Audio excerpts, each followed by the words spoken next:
Hey guys, Redneck Mini 14 here, and today we're going to do a modification on my Ruger Mini 30.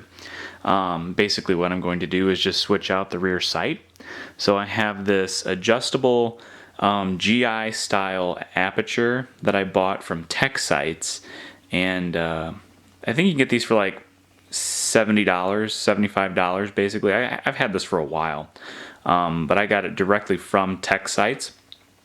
And it's basically, it's very similar to the modern Ruger Mini 14 rear sights, except you don't need tools to adjust it. You can just adjust it with your fingers for windage and elevation. So I really like that. And the reason I wanted to switch it out on this rifle is because the second generation Mini 14 sights, which is what this rifle has, they suck, basically. It's just a flip-up rear aperture sight. So it's very similar to a 1022 sight in that it flips up and it adjusts with these little screws here, but it's an aperture sight. So it's really not very user-friendly, and it just seems kind of flimsy and more prone to breakage, which is why I'm going to be replacing it. Now, the way the second generation Ruger Mini 14 sights are in there is you have this little block here. See this screw here? There's just a little block there that sets there, and it makes this into a dovetail. So you just take this screw out with an Allen wrench, and then the sight can just come out. And what you do is you replace that block with this new block, so it covers up that whole pocket, which is where the sight is, and you have two screw holes in this one that goes into the receiver and secures it, and then the other one is where the sight secures to the block. And that's, as far as I know, that's the only difference between this particular sight for the second generation Mini 14 sights and the third generation Mini 14 sights that Tech Sites makes. So this is the Mini 200R is the model number. I think the newer ones are just called the Mini 200. If I'm wrong, I'll just annotate that. But basically, on the newer Mini 14s, there is no dovetail that you have to take out and put an insert in. You just take the sight and screw it directly to the receiver. So that just kind of adds an extra step, basically. But it still seems pretty straightforward, and it looks like you get an Allen wrench. Now, I haven't obviously tried to do this yet, so I don't know if this is the exact Allen wrench that you need to actually take it out. I will find that out in a minute. But yeah, it seems pretty straightforward, and just gonna get this done. So if you're interested in getting one of these Tech Sites, it's the Mini 200R. I got this one directly from Tech Sites for like $70 or $75. It's a little bit more expensive than the one for the third generation, and I think the first generation sights, I guess, are about the same in terms of price. I don't know. I never considered changing out the first generation sights because I think the Mini 14, the first generation Mini 14 had the best sights out of all three of them. But definitely, I definitely recommend, if you have a second generation Mini 14 with the flip-up sights, that you should swap out the sights if you're wanting to go with iron sights as opposed to a scope. So let's get to it. Alright guys, and there it is, all installed, and I think it looks pretty good if I do say so myself. Now I want to go over a couple of things when installing this, since YouTube doesn't want us to show modifications to our guns anymore, as far as how to do them. So I'm just going to go over a few things and what I learned in putting this sight on, since I've never done it before. So, number one, obviously, anytime you take out a screw that's already on a gun, it's probably a good idea to put some heat to it. So I tried it out, the screw on the top here for the sight. from the old sight.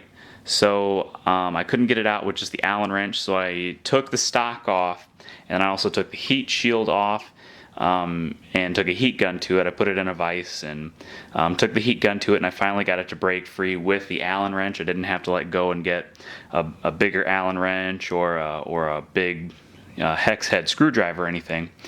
So I was able to get it out with the Allen wrench. But if you ever do decide you're going to use a heat gun or something and try to break free that Loctite that's already on the gun, always take off your stock. And if you have any sort of plastic parts like the heat shield, always take those things off. I learned that the hard way one time with another gun. Thankfully, it was just a very cheap, inexpensive fix, but didn't want to do that with this gun. So you don't want to burn your stock. You don't want to melt any plastic. So make sure you do that. Second thing, this being the model Mini 200R sight for the second generation Mini 14 sights.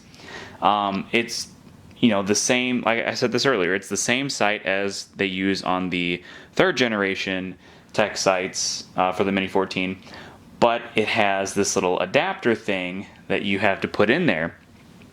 And it kind of threw me off because they actually had all the stuff for the adapter in this bag and everything for the regular sight in this bag, which is where I have the old sight.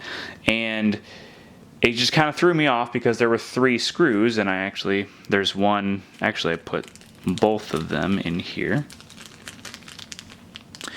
So you'll end up with 3 screws in this kit. You'll have 2 small ones and then 1 longer one. The longer one is for if you have a third generation Mini 14 sight, in other words, a 2005 or later, or a 580 series on up.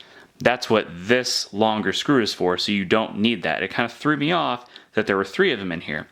The 2 smaller screws, and they're going to be the exact same screw, are for this particular one.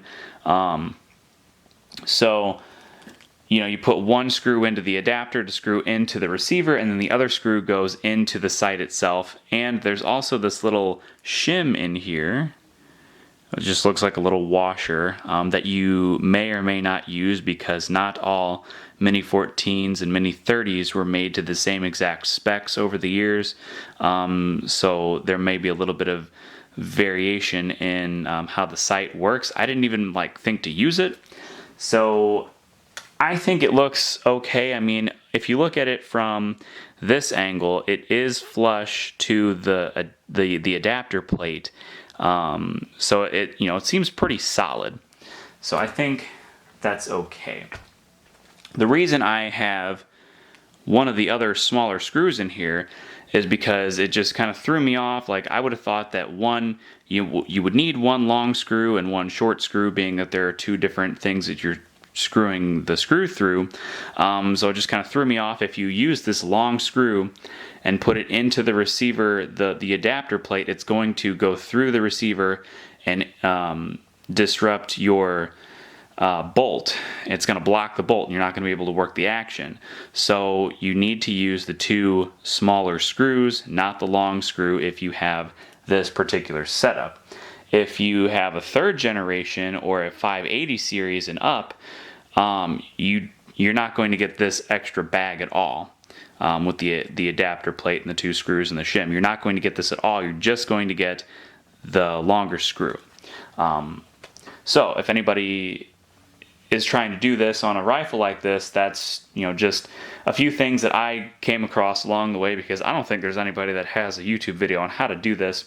And the instructions are a little bit confusing, but I eventually figured it out. It's not that hard as long as you figure it out. And there's also, so you have 2 screws. I used the original screw for the plate and then one of the new screws for the sight.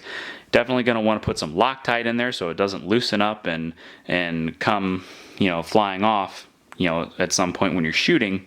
But yeah, I think it looks pretty good. Now, I was always under the impression that this was going to be a toolless way to adjust it, and you might be able to once you get it loosened up. So for windage, you have this this little flathead screw here, which just goes and connects to the knob here. This is too tight for me to be able to actually do it by hand. So, but you can still use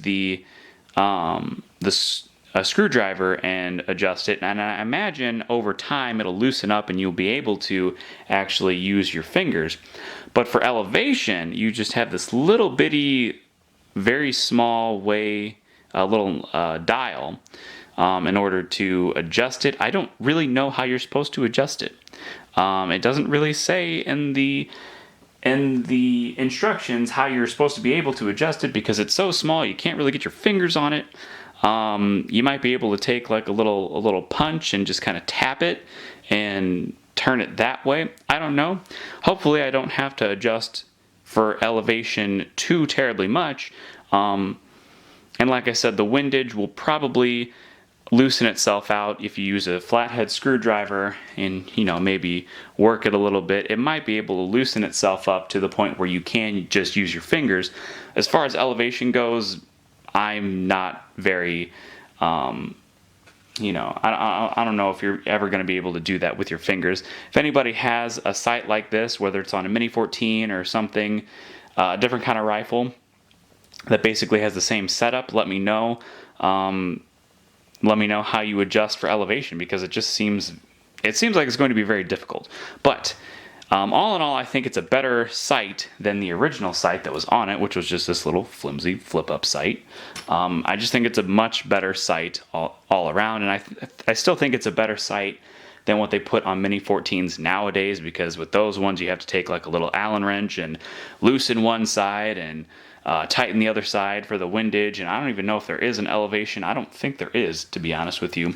So I think this is a much better setup, and that is the TechSight Mini 200R. If you have the 3rd generation or the 580 series of Mini 14, it's just going to be the Mini 200, and then the 1st generation Mini 14s, I forget, they're a much different sight. They're a whole, totally different setup.